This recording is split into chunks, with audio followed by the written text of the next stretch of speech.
Vamos a un video más para explicar la próxima actividad. Empezamos por la última parte, que es lo que hay que hacer. Para los que sean más impacientes, vamos a tener que tomar dos hojas número 5 o una hoja número 6, ¿sí? Si son dos hojas número 5 las vamos a pegar. Vamos a hacer un dibujo que va a tener que ver con el tema del romanticismo en la Argentina, que vamos a explicar a continuación, y lo vamos a resolver con técnica mixta. En lo posible, en la medida de lo posible, en esa técnica mixta vamos a tratar de que predomine el uso de la témpera. A la témpera le vamos a agregar o plasticola o cola de carpintero, para después poder agregarle algún elemento que le dé más textura, como puede ser la arena, ¿sí? Eso va a ser, en términos generales, la primera parte de la actividad. Va a haber otra actividad, que lo vamos a explicar en la segunda parte del video, que tiene que ver con la miniatura, y vamos a hacer un retrato de un tamaño muy chiquito, no mucho más de 7 u 8 centímetros, ¿sí? Que lo vamos a resolver con la técnica de la acuarela. Esas son las actividades que tenemos. Va a haber varias semanas para hacerlo, como siempre, ¿sí? Para hacerlo tranquilos y tranquilas, ¿sí? Y que sea algo relativamente placentero. Dijimos que lo que vamos a tocar es el tema del romanticismo, ¿sí? El romanticismo vamos a tratar de explicarlo lo más rápido posible. Va a quedar muchísima información por fuera, pero la idea es no abrumar y no hacerlo demasiado pesado. El romanticismo va a surgir a fines del siglo XVIII y principios del XIX, y se va a extender hasta mediados del siglo XIX. O sea, va a ir desde 1770 aproximadamente, el pre-romanticismo, hasta el año 1850 en Europa, ¿sí? Va a surgir fundamentalmente en Inglaterra y Alemania, y después se va a expandir hacia Francia.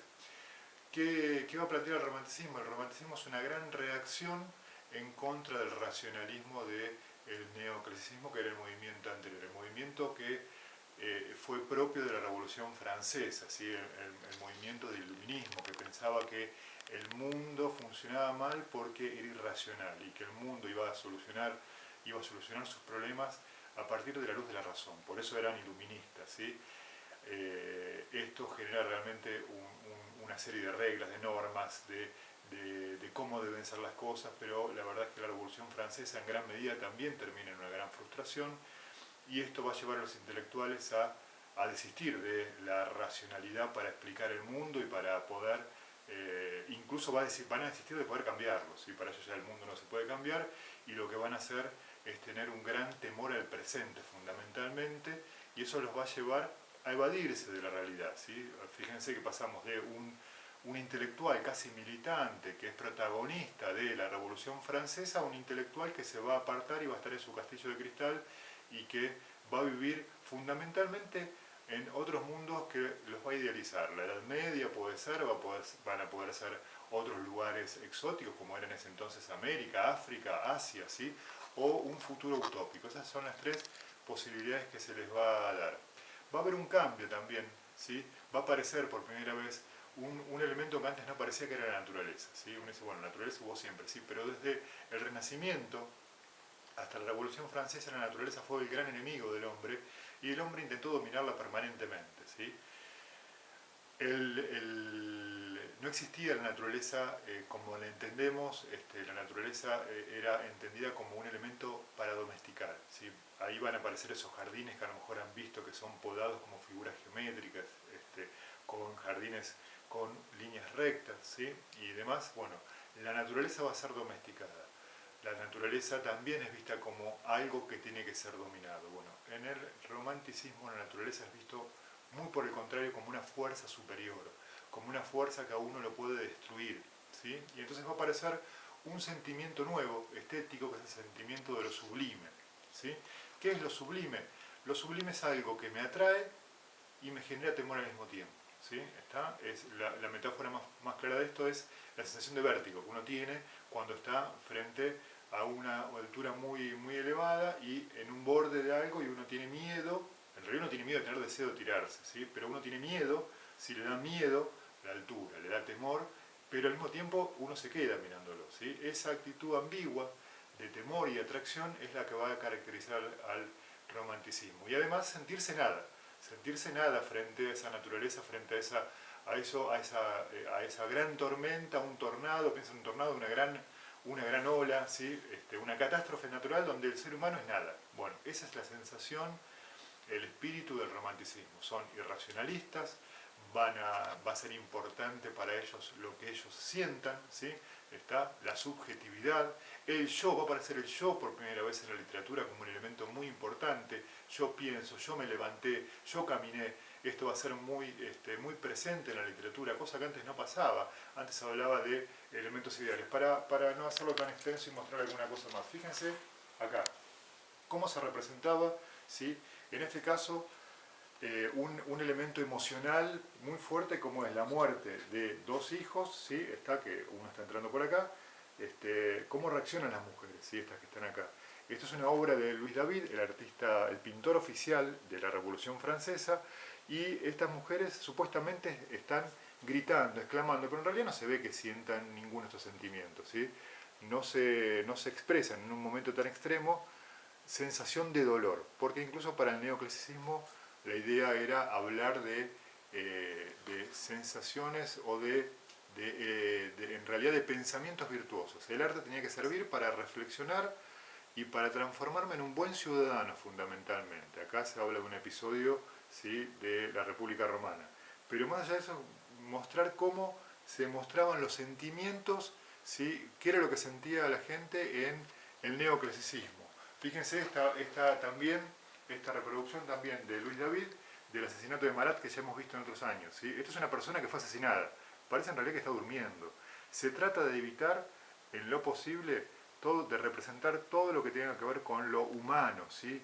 Y se va a tratar de representar lo que es fundamentalmente racional, lo que se están tratando de transmitir son ideas.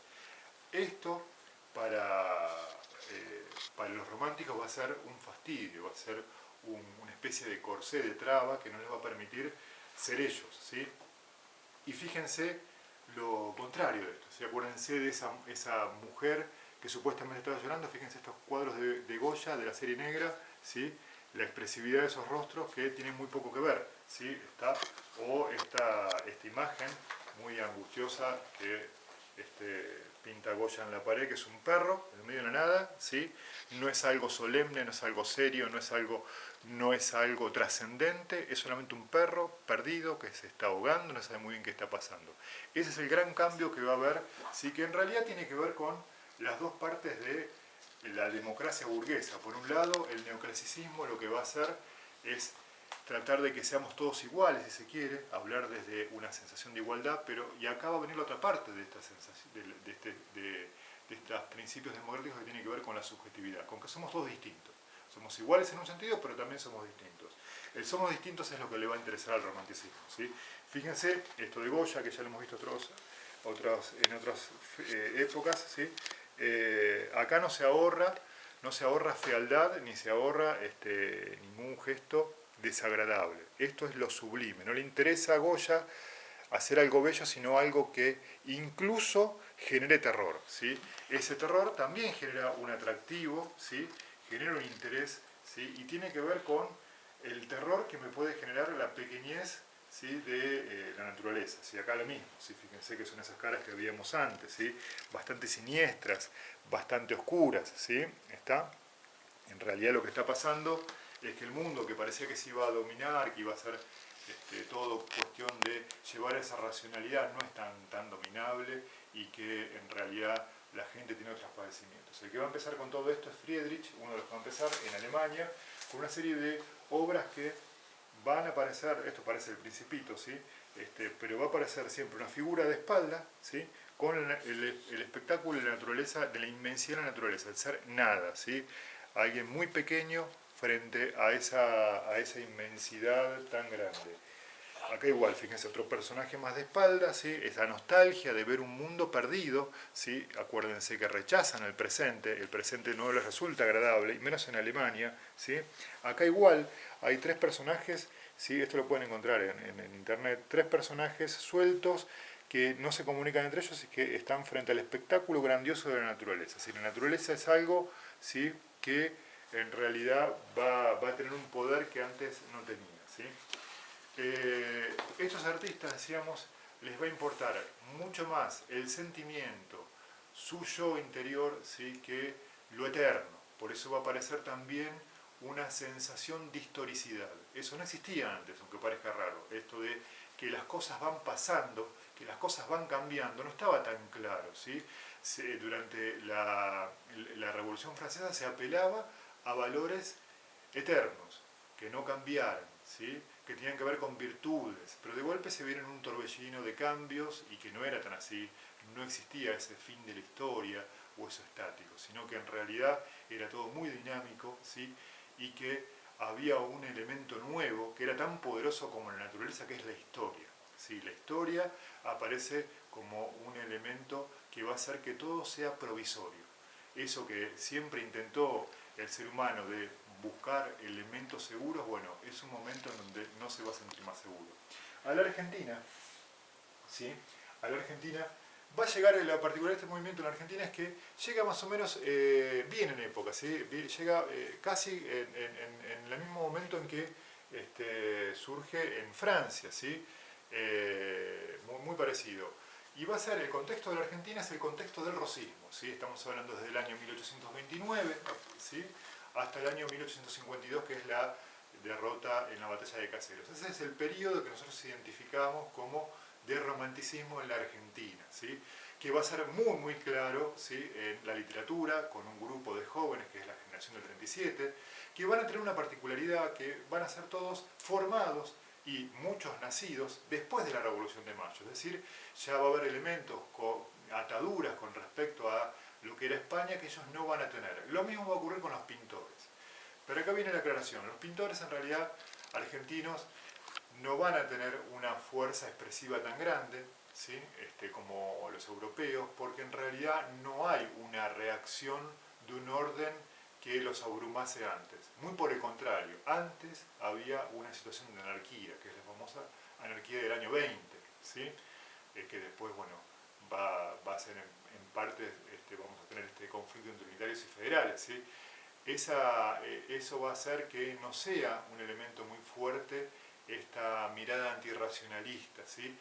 Y también porque no hay una formación muy importante académica, como lo que veíamos recién. Van a ver que los artistas que veamos tienen muchas torpezas, ¿sí? en lo que van a ir haciendo, muchas dificultades. Acá mostramos algunos como para, acá tenemos algunos como para ir viendo, ¿sí? En otro formato, no sé si se ve así, ahí se ve. Bueno, lo muestro acá. Esta obra es de Rugendas, es un pintor, ya lo hemos visto, es uno de los pintores viajeros, dijimos, porque parte de los artistas, parte del principio romántico es el tema de buscar el mundo, explorar otros lugares. Es el primer retrato romántico, ¿sí? Hecho en Argentina, ¿sí? Lo van a ver en el documental, que va a aparecer esto, ¿sí? Es Mariquita Sánchez de Thompson, la que está representada. Es el primer retrato romántico realizado en Argentina, lo hace Mauricio Rugendas, un pintor alemán que va a recorrer toda América, como lo hacían muchos de los artistas románticos. Forma parte de estos artistas viajeros que habíamos visto en el trabajo anterior, ¿sí? Pero ya en este caso con una mirada más propia del romanticismo, ¿sí? Y decíamos que, bueno, acá tenemos otro de Rugendas, ¿sí? Está como para mostrar. Y lo que decíamos que en realidad había ciertas dificultades a la hora de representar. Mostramos a los propios, a los que estaban acá. El primero que mostramos es Morel, ¿sí? Carlos Morel es considerado el primer pintor argentino. En realidad no es así, pero bueno, es el primero que se forma enteramente acá. Hay otros artistas antes, ¿sí? Pero se lo considera el primer artista de la Argentina. Está esa convención. Nace en 1813, ¿sí? Y se forma en la Argentina. La característica de Morel es que va a contar hechos, ¿sí? Del periodo rosista. Fíjense que esto es un enfrentamiento entre unitarios y federales, una batalla, ¿sí? Esto tiene que ver con lo que van a pintar los románticos. Es una batalla desordenada, es una batalla donde hay sufrimiento, donde hay pasión, ¿sí? No es una batalla ordenadita como si fueran soldados, como lo que hemos visto en otro momento de Cándido López, ¿sí? Acá realmente ocurren cosas. Esto también es de Carlos Morel, ¿sí? Pero decíamos que es una expresión más débil y no hay esto entra dentro de lo que es el costumbrismo, ¿sí? No hay una cuestión muy profunda, ¿sí? De mucha subjetividad, de mucho, simplemente cuentan algo que tiene que ver con lo nacional, porque como el romanticismo va a hacer hincapié en lo particular, en la subjetividad, los países también van a hacer, hincapié en su identidad nacional. ¿Sí? Es una etapa de fuerte nacionalismo en todos lados. Entonces ahí es donde va a tener que ver esto con el romanticismo. Y el último es este, ¿sí? El de Carlos Morel, que es una acuarela también, ¿sí? Que tiene que ver con nuestro paisaje de la Pampa, ¿sí? Contamos una anécdota de Carlos Morel. Carlos Morel está tan relacionado con Rosas. Rosas es la gran figura de esta etapa, ¿sí? En este caso no van a ser enemigos de Rosas como pasaba con la generación del 37, sino que va a ser gente cercana. El problema es que Carlos Morel, ¿sí? Cuentan en uno de los textos que cuando él tiene 32 años, ¿sí? Es condenado a muerte, ¿sí? Junto con su cuñado. Por error es condenado a muerte, ¿sí? Al cuñado lo mata, la mazorca, ¿sí? Que era la fuerza parapolicial que tenía Rosas, y le corta la cabeza, ¿sí? En instantes antes de ser él ajusticiado, le viene el perdón, ¿sí? No viene la rectificación de esto, ¿sí? Le perdona la vida, y entonces nos va a decir José León Pagán, el gran historiador del arte argentino, nos va a decir: salvando al hombre, la mazorca mató al artista, porque dicen que de ahí en más no quedó en sus cabales Carlos Morel, ¿sí? Eso es lo que dicen en algunas versiones, en otras no, pero en algunas versiones dicen que pasó eso, y que él produjo únicamente durante 10 años, hasta los 35 años, únicamente, ¿sí? De ahí en más se dedicó a producir obras de poca calidad y romperlas, y después se dice que se dedicó a la fotografía, ¿sí? Pero esa experiencia cercana con la muerte aparentemente lo quebró psicológicamente. El otro artista propio del romanticismo argentino es Fernando García del Molino. Fernando García del Molino también nace en 1813, ¿sí? Nace en Chile, es hijo de españoles que se escapan a Buenos Aires, ¿sí? Porque son acusados de realistas, ¿sí? En pleno proceso revolucionario no le van a pasar bien, entonces se escapan a Buenos Aires, que no lo conocían. Pero García del Molino se siente un pintor argentino, se siente él incluso en sus documentos pone que es de nacionalidad argentino, ¿sí? Va a ser el pintor oficial de Rosas, ¿sí? Va a ser el pintor de aparato de Rosas, va a ser el que haga retratos oficiales que van a ser muy importantes para la época. Dicen en realidad que había una gran amistad con la familia de Rosas, incluso lo va a ver cuando él pierde en Caseros y vive en Inglaterra, su estancia que había hecho en Inglaterra, tal cual lo podía ser una estancia en Argentina, que había un tema de amistad más que a lo mejor una afinidad política, obviamente vivió de eso, ¿sí? Vivió muchos años, como Carlos Morel, vivió unos años más, 86 años.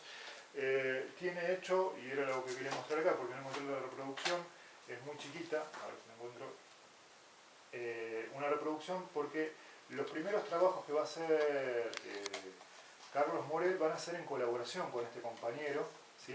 Estos son los primeros trabajos que va a hacer. Este es un trabajo muy chiquito que se ve ahí. Esto es una miniatura, ¿sí? Y es una efigie de Juan Manuel de Rosas. Está hecho en colaboración, que es algo bastante raro. En Europa esto no va a existir, el tema de la pintura colaborativa. Dos artistas pintando, puede haber un maestro y un discípulo, los dos artistas pintando y firmando los dos a la par, ¿sí? Bueno, son bastante allegados, trabajan juntos, así que eso es lo que podemos decir de los artistas argentinos. Y después va a estar esta obra, que también uno lo puede encontrar dentro de lo que es el romanticismo en la Argentina, hecho por un artista argentino, ¿sí?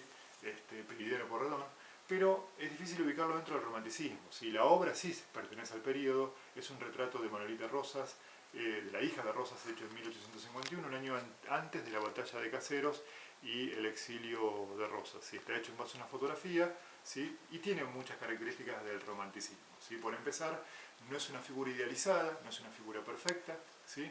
En un sentido, digamos, no es que aparece siguiendo algunos cánones clásicos, aparece con cierta suavidad y cierta subjetividad, aparece una mujer verdadera en eso, ¿sí? Que tiene determinadas cualidades, ¿sí?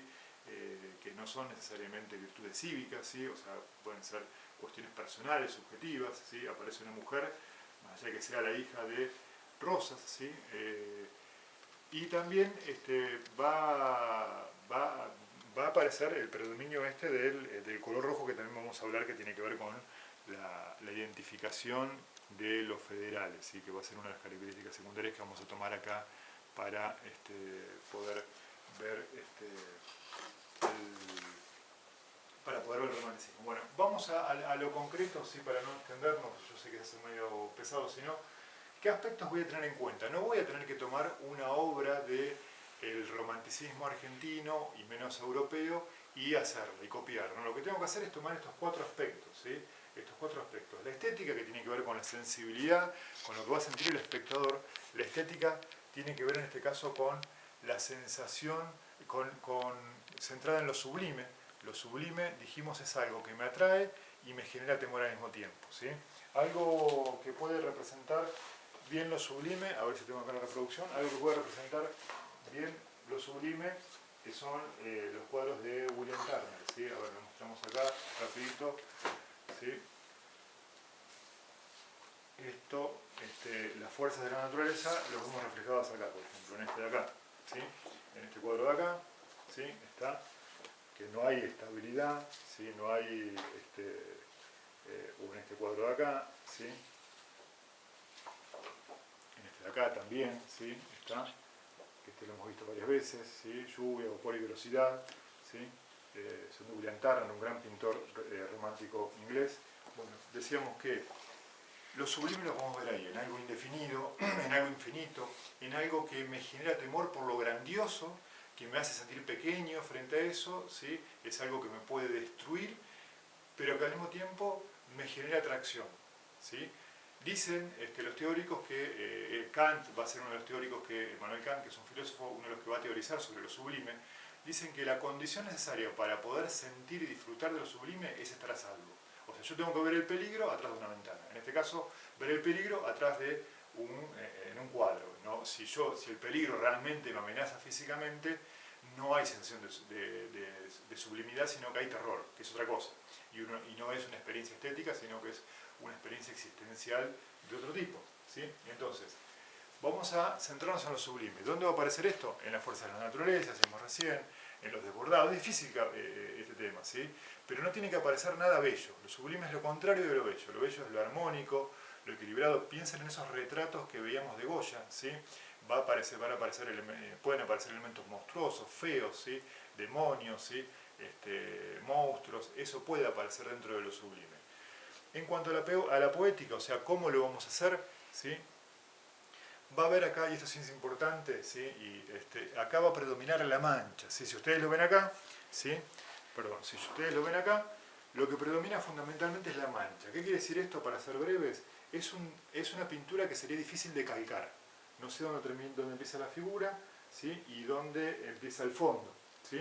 Está delimitado, está pensado, no está dibujado, está manchado directamente. Es una forma pictórica, ¿sí? Si yo lo comparo con lo que vemos de Luis David, ¿sí? Por ejemplo, esto que vimos recién, ¿sí? El pintor oficial de la Revolución, yo tengo esta obra, ¿sí? Que es algo que puedo, a ver si la encuentro claro, que es algo que yo puedo calcar perfectamente, ¿sí? Obviamente es un dibujo muy complejo, muy bien hecho, pero yo puedo seguir los contornos perfectamente de todo, ¿sí? No tengo ningún problema en seguir el borde, tranquilamente puedo seguir el borde. Esto, ¿sí? Es imposible de calcar, ¿sí? Esa es una de las diferencias, si se quiere, más sencilla. Entonces, en la poética, o sea, en la estrategia que va a tener que llevar el artista para poder expresar un contenido romántico, va a tener que ver con la idea de la mancha, ¿sí? Los bordes tienen que estar difusos, se me tiene que perder parte de la figura en el fondo, ¿sí? Tiene que predominar la mancha, no el borde, no el contorno, ¿sí? Vamos a agregar, esto no es un elemento no lo vamos a encontrar en un libro, pero lo vamos a agregar como en realidad el romanticismo en la Argentina tiene que ver con el contexto del rosismo. Vamos a tratar de que predomine el rojo, ¿sí? Que predomine el color rojo, ¿sí? Después vamos a la cuestión técnica, vamos a hacer un agregado ahí. En cuanto a la narrativa, o sea, qué temas se van a tocar, de qué se va a hablar de la noche, ¿sí? De la oscuridad, la fuerza de la naturaleza, la locura, la muerte. Hay una serie de retratos, por ejemplo, de locos, ¿sí? Hechos por un pintor romántico, ¿sí? Que van a estar, no sé si lo acá, que van a estar caracterizados los distintos cuadros psiquiátricos, ¿sí? de cada uno de los padecimientos, creo que está acá. va a haber, la locura va a ser un elemento muy importante, ¿sí? La soledad, ¿sí? Que decíamos recién, ¿sí? Esto se lo encarga un médico y les hace representar la fisonomía de una patología. En este caso es un cleptómano, ¿sí? Alguien que roba, ¿sí? Supuestamente ese era el cuadro clínico que le daban en ese entonces. Fíjense la diferencia con esto, ¿sí? Que con este retrato que veíamos recién, ¿sí? Está que es alguien reposado, tranquilo. Bueno, acá se va a lo más desagradable muchas veces, ¿sí? Decíamos, tiene que ver con la fuerza de la naturaleza, la locura, la muerte, el escape a la Edad Media. Eso era una de las cosas que veíamos como tema, pero en Europa acá no hubo Edad Media, así que acá no lo podemos hacer. A Oriente o un futuro utópico. Acá sí se escapan a un futuro utópico. La generación del 37 se va a caracterizar, por un lado, por rechazar lo que tiene que ver con, muchas veces con lo propio. Ellos se sienten expulsados de la Argentina, son los que crean en gran parte la antinomia de civilización y barbarie, ¿sí? Ellos creen que son los que tienen que civilizar, ¿sí? Pero al mismo tiempo la barbarie los atrae, ¿sí? La barbarie los atrae mucho. De hecho, el libro de Sarmiento Facundo está hecho en base a Facundo Quiroga, o sea, un caudillo, un salvaje para él, ¿sí? Así que esas van a ser las temáticas, ¿sí? Si fuese más literal, tendríamos que hacer un arte, si se quiere, antirrosista o, digamos, o de apología de rosas, depende del mundo en el que estemos, pero bueno, eso no lo vamos a hacer. Voy a tomar esos temas en términos generales, ¿sí? Acuérdense que estamos tratando de hacer algo desde el presente. Y en cuanto a la técnica, ¿sí? Vamos a tratar de que predomine, como dijimos antes, va a ser mixta, como siempre, o sea, collage, acuarela, crayón, lápiz de color. Traten de que esté bien lleno el espacio, ¿sí? Y va a tener que predominar la témpera, ¿sí? En lo posible, agregándole, como dijimos, arena, ¿sí? Por medio arena y plasticola o cola carpintero para que se tenga mayor poder de adhesión, ¿sí? Acá agregamos algo que lo hemos visto en años anteriores, desde el primer año ya lo veníamos viendo, que mi consejo es que lo hagamos con neutralizaciones de rojo y verde. ¿Esto qué quiere decir? Rojo y verde son un par de complementarios. Recuerden que hasta ahora no nos hemos metido en el tema ni del lenguaje, ni en el tema del lenguaje no nos hemos metido, ni en el tema técnico. Lo hemos dejado bastante abierto. Pero en para guiarse, ¿sí? Yo aconsejo que elijamos un par de complementarios, en este caso el rojo y verde, porque es el que nos va a dar mejor la tónica, y que hagamos distintos marrones, distintos grises, agregar distintas cantidades de blanco. Eso me conviene que sea el elemento dominante, ¿sí? Del trabajo. Bueno, hasta acá llegamos con la explicación, queda mucha información afuera. Va a haber 3 videos para ver. Uno son 2 de huellas del arte argentino, uno es el número 3, que ya lo hemos visto, de Aretas Viajeros. Ese lo pueden ver a partir del minuto 16, ¿sí? El otro lo vemos entero, ¿sí? Que tiene que ver con el retrato. No toma exactamente el romanticismo, pero nos va a dar algunas ideas, algunas descripciones de algunas obras que hemos visto. Y uno optativo, que yo aconsejo que lo vean, ¿sí? Que tiene que ver con los proyectos de nación del canal Encuentro, que también dura 20 minutos, 25 minutos, y en este caso va a hablar de la generación del 37, así que es un tema que ustedes van a ver o vieron en literatura seguramente, que es un tema muy importante y que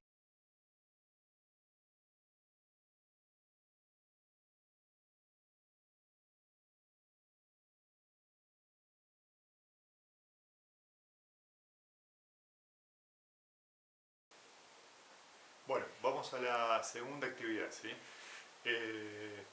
Está relacionado con la anterior porque lo que vamos a tomar va a transcurrir en el periodo rosista. Algunos van a llegar antes, que se van a dedicar a este tipo de manifestación artística, así que forma parte del mismo contexto histórico, ¿sí? En este caso nos estamos refiriendo al género de la miniatura. ¿Qué es una miniatura? Es una obra en muy pequeño formato, en general tiene que entrar en la palma de la mano, ¿sí?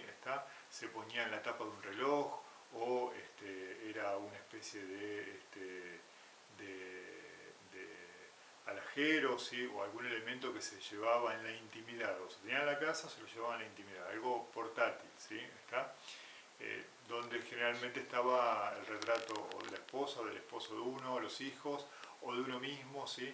Esa era la forma de alguna manera que uno hoy día lo puede hacer hasta no hace mucho, hoy lo tenemos en celular, pero hasta no hace mucho la gente tenía los retratos de sus hijos, de su esposa o de su esposo en las billeteras. Bueno, esa costumbre, ¿sí?, se hacía en el siglo XVIII y XIX, en Buenos Aires se lo hacía, pero por medio del uso de la miniatura, que consistía en general en un medallón, ¿sí?, hecho a veces en cobre, pero la mayoría de las veces estaba hecho en marfil, y arriba de esto se lo pintaba, ¿sí?, se lo pintaba con distintos esmaltes o con óleo, ¿sí?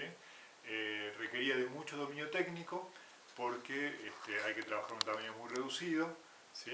Decíamos que no puede ser más grande que la palma de una mano, así que el lado mayor en general van a ver que no supera los 8 centímetros, 6 centímetros, alguno puede llegar a 9 centímetros extraordinariamente, pero son de tamaño muy muy reducido, así que requerían un gran dominio.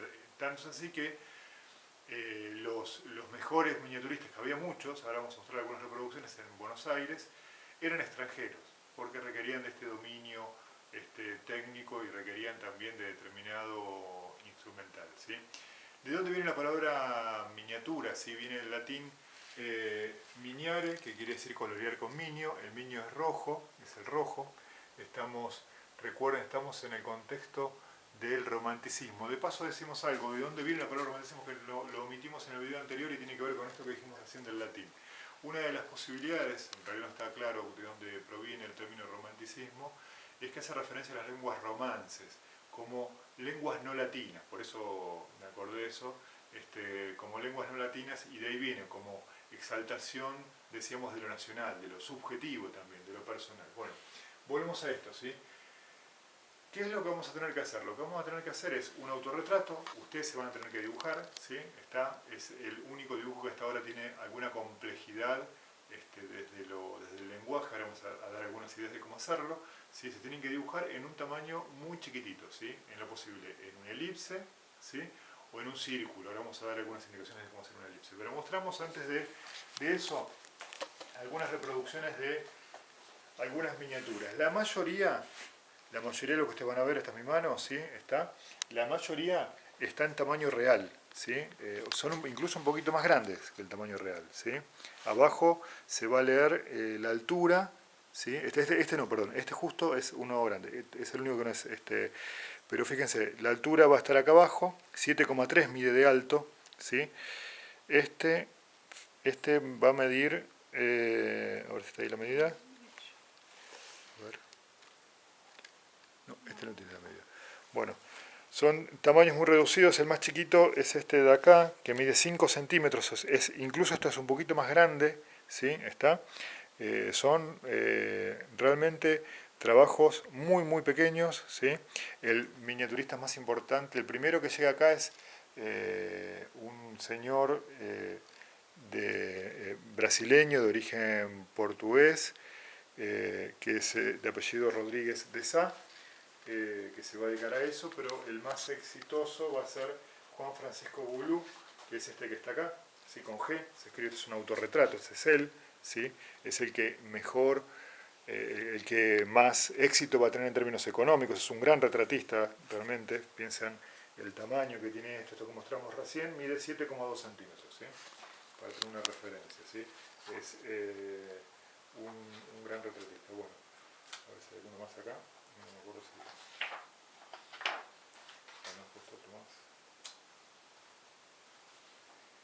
Sí, y acá está uno de Boulou en color, ¿sí? Acá está el nombre completo, digamos, por si no se entendió bien la pronunciación, ¿sí? Es francés y va a ser el que más reconocido. Va a haber infinidad, en todos esos que veíamos, ¿sí?, que los que vimos recién, había una gran cantidad una gran diversidad de artistas, ¿sí? Incluso, bueno, hay uno de apellido Durand, que fue muy bueno, que se esté acá abajo, y una mujer, ¿sí?, pintora, Antonia Brunet de Amat, ¿sí? Que no es la primera artista que va a haber en Argentina, porque va a estar otra que es Andrea Bacle, que también se va a dedicar a la miniatura, entre otras cosas, va va a tener una empresa litográfica con el esposo, ¿sí? No son las primeras artistas mujeres que obran a Río de la Plata, sí, y quería aprovechar, digamos, porque tiene que ver con el romanticismo también, porque la figura de la mujer entre el romanticismo es muy importante. La primera artista, no tiene mucho que ver esto, pero lo mostramos, ¿sí? La primera artista mujer, ¿sí? Es la que nacida acá en Buenos Aires, en lo que es hoy Argentina, se llama Luisa Sánchez de Arteaga, y esto es un autorretrato, pintada muy bien, ¿sí? Lo mostramos esto porque, volvemos a decir, es un momento donde también el aspecto, la figura de lo femenino adquiere bastante trascendencia. Bueno, lo que vamos a tener que hacer entonces es, para volver otra vez a lo sencillo, ¿sí? Lo que voy a tener que hacer es un círculo, ¿sí? Está un círculo o un elipse, ¿sí? No vamos a hablar de que no tenga más de 9 centímetros, 8, 9, ¿sí? Está del lado mayor, en este caso de diámetro, ¿sí? Ese es un círculo, ¿sí? Está. Y adentro voy a dibujarme yo, hacer un autorretrato, ¿sí? Está como me salga. Ahora vamos a dar algunas indicaciones de cómo podemos hacerlo, ¿sí? El círculo ya sabemos cómo construirlo, ¿sí? Apoyamos, hacemos un segmento, ¿sí? Si es de 8 centímetros, hacemos 8 centímetros, en 4 hacemos una marquita, ¿sí? Está. Abrimos, ¿sí? Está el compás, lo giramos, ya lo sabemos hacer, ¿sí? Está. En el caso de la elipse es un poco más complejo. Ahí lo que voy a tener que hacer, lo muestro así acostado para que sea más claro, es tomar un segmento que me conviene que sea un segmento que se pueda dividir en 3 partes iguales en términos matemáticos, por eso hablamos de nuevo de 6. Si lo hago de nuevo voy a dividirlo en 3 segmentos, ¿sí? Está en 3 segmentos iguales, ¿sí? Voy a pinchar acá, ¿sí? Y abrir hasta acá o hasta acá, es lo mismo, y voy a hacer un círculo acá, ¿sí? Está. Y después voy a pinchar acá y abrir hasta acá, y voy a hacer otro círculo acá, ¿sí? Van a ser 2 círculos, ¿sí? Después cómo se construye el otro es un poquito más complicado, ¿sí? Cómo se cierra. Lo puedo cerrar a mano si quiero, pero en realidad esto viene así, ¿sí? Tengo que hacer un segmento, ¿sí? Y después voy a pinchar acá, ¿sí? Y voy a girar y esto se me va a cerrar, ¿sí? Lo que está en rojo. Y lo mismo del otro lado, ¿sí? Voy a pinchar acá y voy a cerrar este lado, ¿sí? Si tengo dificultades para hacerlo, ¿sí? Vuelvo a decir, esto lo puedo cerrar a mano, ¿sí? Otra posibilidad que no es la más ortodoxa es hacer un cuadrado o un rectángulo, ¿sí? Está. Buscar el punto medio, ¿sí? La mitad, pinchar acá con un compás y hacer esto, ¿sí? Y abajo lo mismo. No es una elipse, pero bueno, se puede acercar, ¿sí? Está. En este caso sí tiene que ser mucho más chiquito. Esto me va a convenir que no sea de mucho más de 5 o de 4 centímetros, ¿sí? De acá hasta acá, ¿sí? Lo que voy a tomar, ¿sí? Así que esa es la forma en que voy a resolver la figura geométrica, ¿sí? Es trabajo de línea fundamentalmente. La acuarela va a acompañar. Si no tengo acuarela lo haré con lápiz de color, pero muy, muy suave. Yo voy a compartir abajo un libro en PDF donde están estos esquemas. No es lo mejor, esto ya lo hemos mostrado, hemos trabajado con Andrew Loomis en algún momento. Es un norteamericano que hace un libro en 1939 de cómo aprender uno mismo, ¿sí? Está uno solo, ¿sí? Está entonces una serie de indicaciones partiendo de un círculo, ¿sí? Esto igual después lo compartimos. ¿Qué es lo que podemos hacer siguiendo esto? Esto en realidad no lo inventa él, ¿sí? En realidad esto era sabido por muchos artistas. Lo que él hace es difundirlo, ¿sí? Partimos entonces de un círculo, una elipse, ¿sí? Está. Eso es lo que, para dibujar el retrato estamos hablando, ¿sí? Puedo incluso ya plantarlo de esta manera. Y lo que nos dice Andrew Loomis es esto. Vamos a dibujar, ¿sí? Algo similar al meridiano de Greenwich, ¿sí? Y otra cosa acá, a la mitad, ¿sí? A la mitad de la mitad va a ser después el ecuador. Si fuese un globo terráqueo, lo que estamos haciendo es esto, ¿sí? Dibujo esta parte de acá y dibujo esta parte de acá, ¿sí? Esto va a ser la mitad, ¿sí? La mitad en sentido vertical, ¿sí? Y esto va a ser la mitad en sentido horizontal. La mitad va a corresponderse justo con la altura del lagrimal, de los lagrimales, esta parte de acá, ¿sí? Para que se vea, ¿sí? Está esta parte de acá, ¿sí? Bueno, de ahí en más yo voy a tener la mitad de lo que me queda acá para determinar hasta dónde llega la nariz, ¿sí? Lo que hace, en realidad lo que va a hacer Loomis es agregarle después acá otra partecita más acá abajo y la boca que sea esto que está acá, ¿sí? ¿Está? Quedaría algo parecido a esto. Se traza después nuevamente otra línea acá, ¿sí? Está, y se hace a la altura de las cejas las orejas. No se compliquen igual mucho con esto, no es que esto lo que tiene la ventaja de esta forma esquemática es que yo puedo plantear un eje, ¿sí? Como si fuera un globo terráqueo, entonces la persona puede estar mirando, no es lo que vamos a hacer, pero puede estar mirando para distintos lugares, ¿sí? Ahí podría estar mirando por arriba, ¿sí? Esta es una línea de los ojos, y acá estaría la nariz, si se quiere, ¿sí? La nariz, y acá vienen los ojos, entonces esta persona estaría mirando para aquel lado, ¿sí? Acá vendría, a la mitad de la mitad también vendrían las orejas, pero no hay que complicarse mucho, yo les digo, lo hacemos como nos salga, ¿sí? Está, tengan en cuenta esto que decíamos, ¿sí? Lo que decíamos recién, y esto sí lo hemos hecho otros años. Si yo tengo un círculo, la mitad se va a corresponder con la línea de los lagrimales, la mitad de la mitad va a tener que ver con la línea de abajo de la nariz, ¿sí? Y la mitad de la mitad con la línea de la boca, para tener una referencia, ¿sí? ¿Está? No lo hagan totalmente de frente porque no es tan fácil como parece, que está un poquito inclinada, traten de hacerlo como a ustedes les salga. Mi consejo es que hagan primero una especie de esquemita como este, ¿sí? O de costado, ¿sí? Tridimensional, así, ¿sí? Esta es la mitad y estas son los lagrimales, y si quieren la pera le agregamos abajo, ¿sí? ¿Está?